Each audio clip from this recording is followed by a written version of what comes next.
Okay, in our last module, we have defined the product name value object, and we made sure it ensures valid names, it removes duplication in commands and controllers, and is also strongly typed instead of plain string. In this module, we are going to create the money value object. So, let's right click on our value objects folder and select add new class. This will be called money.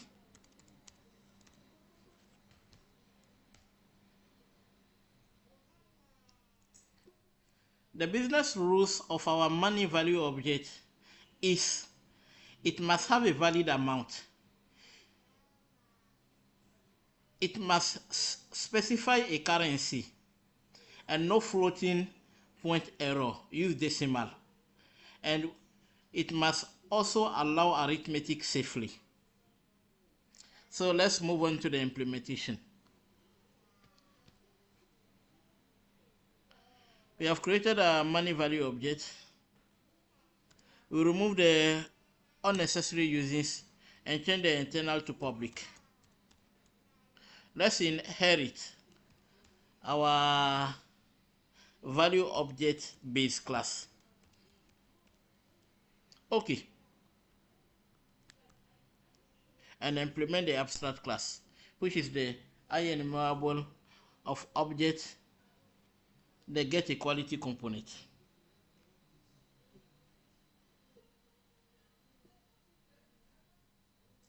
We come here and we define our property. Our property will be public decimal. Public decimal amount, and it takes only the get. Since we are getting it, we are not setting it.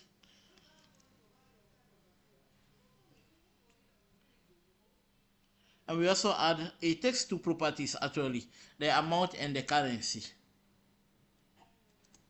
So we also add the currency. The currency will be of type string. Let me just put default here to remove it, or string.empty here to remove that thing. Sorry, let me put default here.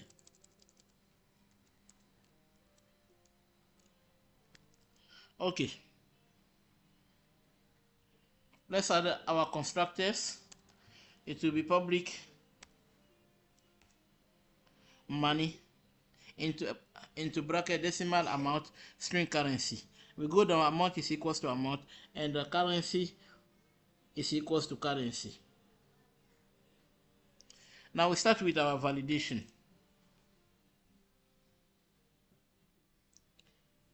The first validation of business rule is we must have a valid amount.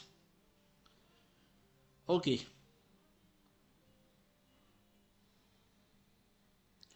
Public static money.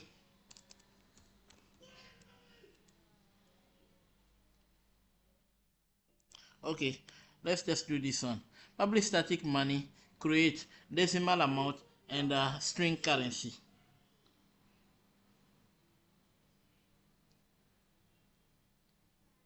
If currency is, let me start with the amount. If amount is null, we throw an argument exception. Money amount cannot be negative. If amount is less than 0, we throw an argument exception. Amount cannot be negative. Fine. The next validation is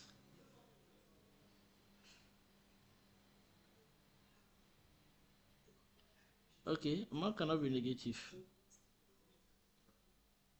The next validation is if currency is null or empty, we throw another argument exception which is currency must be specified. That's what we have here.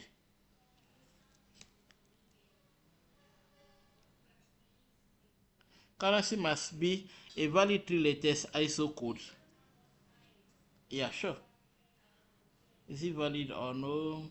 No. Let me just put currency must be specified. This is better.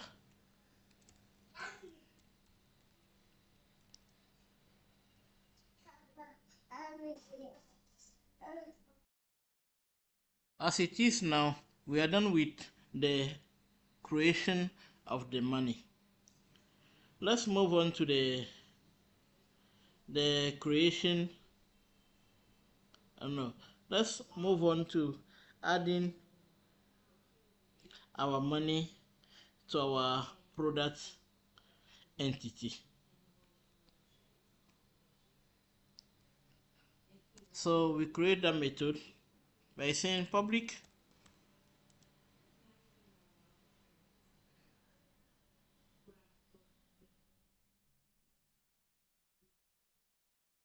money add.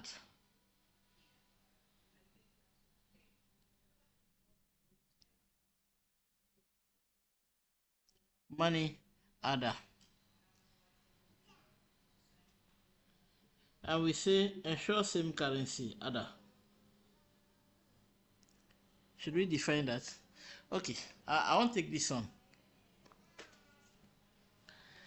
If order.currency is not equals to currency, throw invalid operation exception. Cannot add amounts with different currencies. Okay, sure. And then we return it. Let's take it like that. This is add operation. Let's move on to the subtract operation. So you put public subtract here. If other.currency is not equals to currency, throw invalid operation exception. Cannot subtract amount with different currencies. Okay. var result amount is equals to amount minus other.amount. If result is less than 0, we throw another invalid operation exception by saying resulting amount cannot be negative. Correct? And finally, we return our money, result amount, and the currency. Okay. Last, we implement our get equality component method. So this is used to amount and currency here. So we come here, we say yield return amount, and then yield return currency. Down here we convert it to string. We convert them to string. Okay. So we are done with our money value object. This is immutable. This enforces currency consistency. This is arithmetic. This includes arithmetic, and with this we cannot create invalid prices. Never.